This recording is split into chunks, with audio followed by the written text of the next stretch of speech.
It is Sunday, December 22nd, 2024, and on this week's edition of Sunday Sofa Time, we're talking about some new information important to people planning to cruise to Mexico and if I would cruise to Mexico again.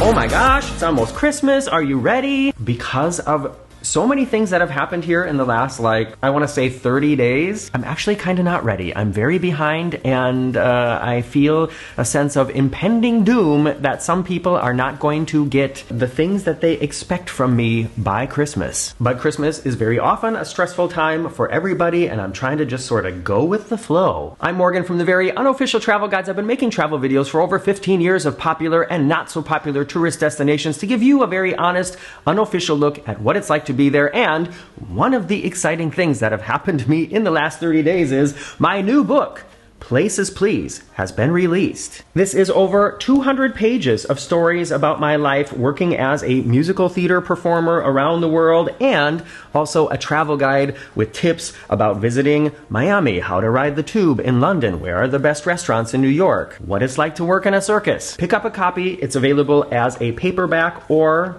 digitally on Amazon now. I'm just going to continue with a quick other couple updates before we get to the cruise to Mexico part. For one, I was not the first person to actually see this book. It took over a week for my copies to get delivered, and then when they showed up, somebody had opened the box. I don't know if it was a delivery person or somebody here in my building, but the box was opened, but whoever it was not interested because they left everything inside. What does that say about the book? Also, I talked about this a couple weeks ago that I currently don't have a passport, but that has also changed because my passport came in less than 2 weeks, and I think that is a world record as far as my experiences go. I still have one more step I have to do before I can start traveling internationally again, and that is I have to renew my German Niederlassungserlaubnis, which is like my green card to stay here and work here. And I'm hoping that that means by the end of January I will have a next adventure. Watch this space.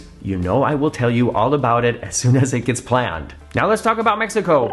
My most recent cruise was on the Norwegian Bliss out of Los Angeles. We stopped in Cabo San Lucas, Mazatlan, and Puerto Vallarta. If you're up to date here on the channel, you have seen a couple videos from that cruise, and there are still more coming, so check back soon. I wouldn't say I'm an expert for Mexico cruises, but who is really? And how can you officially earn that title, I wonder? But so I'm basing my experiences about cruising to Mexico on those two cruises, and I think many of you would agree that even being on a less than averagely good cruise is usually better than being at home, no matter where the destination is. But there are some factors to consider that I know make cruising to Mexico for some people attractive, but then also some that make it less than attractive. And I'm gonna try to kind of focus on both of those quickly. So let's start with the things that make Mexico less than attractive. And I'm just realizing one of these things belongs on both lists, and that is the heat.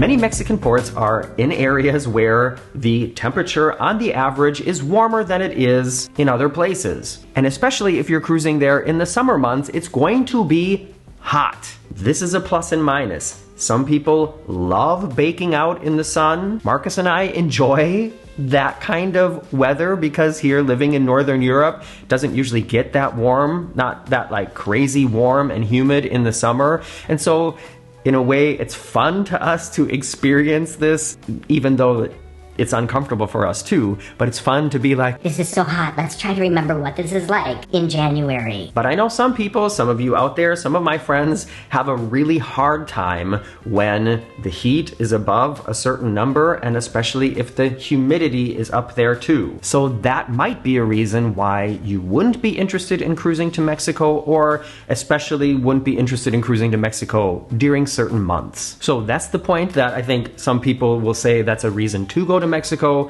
and some people will say that's a reason to not go to Mexico. The next point I want to talk about that is kind of a reason to not go to Mexico is that many areas of the country of Mexico, including the areas around some popular cruise ports, are considered to be extremely dangerous no-travel zones. I talked about this in my travel vlog about Mazatlan that I just posted on Friday, that the entire Mexican state of Sinaloa is considered by the US Embassy in Mexico to be a no travel zone. People should not travel there except for the tiny little speck on the map that is Mazatlan. They say, that's good. If you stay there, you're good, but don't go anywhere else. You're gonna get kidnapped, you're gonna get robbed, you're gonna get carjacked. And honestly, that doesn't sound like a fun vacation to me, so I don't know what you're into, but I'm gonna have to pass on getting carjacked. Now, of course, that doesn't mean it happens to everybody. It doesn't mean it happens every day, but apparently it happens enough that there are warnings about it and the recommendation to not travel there at all at any time. However, the cruise ports themselves have measures in place to make it as safe and accommodating for tourists as possible. And no place that we went in Mazatlan or Cabo San Lucas or Puerto Vallarta felt unsafe to us. I'm not saying that doesn't mean bad things don't happen there, but I'm just saying from my impression, I never felt like anything was sketchy or my spidey sense started tingling because I thought something bad is gonna happen very soon here, we better turn around. But there's something coming up that's brand new that I know a lot of people on the cruise internet have been discussing, and that is this new fee for all cruise passengers coming to Mexico. Port fees to visit certain ports are nothing new. If you look here at the Royal Caribbean website and the Carnival website, you can see there are taxes and fees automatically added to the price of your cruise, and these are things that can go up and down. And so a cruise port or a country having a fee to visit it, that's not new. It's just sort of hidden, and I guess most people don't think about it. But the Mexican government has decided that they want to reclassify cruise passengers. Let me back up. According to the way I understand it, cruise passengers in the past did not have to pay for basically a visa because they were considered in transit. But the Mexican government has decided that starting in 2026, all cruise passengers are going to have to pay for a daily visa, and that's going to go up to, I think it was $42 a person. So that is a significant hike in what it will cost to visit Mexico, and they're also saying that the ships are going to have to pay this for every passenger, whether or not this passenger actually leaves the ship and goes on land or not. So it's not like there's going to be, a booth down on the pier, and in order to leave the pier and go into the city, you're going to have to pay somebody $42. The cruise line is just going to get charged for all the passengers on board, and I think it's probably a safe bet to assume that the cruise line is not going to pay for you to do that. They're going to add that onto your bill. Yeah, so this has of course been a topic of discussion, and especially people who have already booked a cruise in 2026, which is something that constantly puzzles me. I can't imagine planning my life 2 years in advance. That's just not something that brings me joy or that I appreciate doing, and that doesn't mean that I'm criticizing the people who do it. It's just something that I don't know how you do that. Anyway, so if you have already booked a cruise to Mexico in 2026, then that you have to ask yourself the question, okay, when am I going to get hit with this fee now? And how is the cruise line going to make me pay for that since I've already paid for my cruise? Interesting question. How's that going to work? And for everybody else, I just think, okay, yeah, it's just gonna be added to the bill. It's gonna be hidden under these taxes and fees, and I think most people probably honestly won't really think about it. And if people are up in arms about cruises to Mexico becoming more expensive, the one thing that I can say to sort of justify this, according to my experience, is everything in Mexico is already so inexpensive that I honestly don't mind if I have to pay $42 more to visit than I did last time, because I know when I go on land, I'm gonna be spending way less money than I would if I was like visiting some port in the Mediterranean, and especially Miami Beach. So personally, I guess I don't really mind. If you watch last Friday's vlog from Mazatlan, you'll see we went out and had this amazing lunch. Both had appetizers, both had main courses, both had 2 alcoholic drinks, and the bill was not even $50, including tip. And then they even gave us a souvenir menu to take home with us. I don't know what the port fee is for Miami Beach, and I haven't read anything about it changing or going up in the future, but if you go to Miami Beach and go to a Mexican restaurant and order 2 appetizers, 2 main courses, and 4 alcoholic drinks, it's probably gonna be close to $100, and they're gonna automatically add 20% tip to it. Why complain about a fee being added to visit a place where everything is relatively inexpensive? Nobody complains about whatever the fee is to visit Miami, and then you go on land there and pay like 3 times as much as you would any place else in the country. Why don't we talk about that? To sum it up, I think you know my thoughts about this already. I would have no problem cruising to Mexico again. Be really looking forward to going back to Puerto Vallarta, because not only did I find it just great there, but very close by, they're building a Cirque du Soleil theme park, and that is something that I definitely have time for. And now, back by popular demand, comes the time on Sunday Sofa Time where I comment on your comments live on air.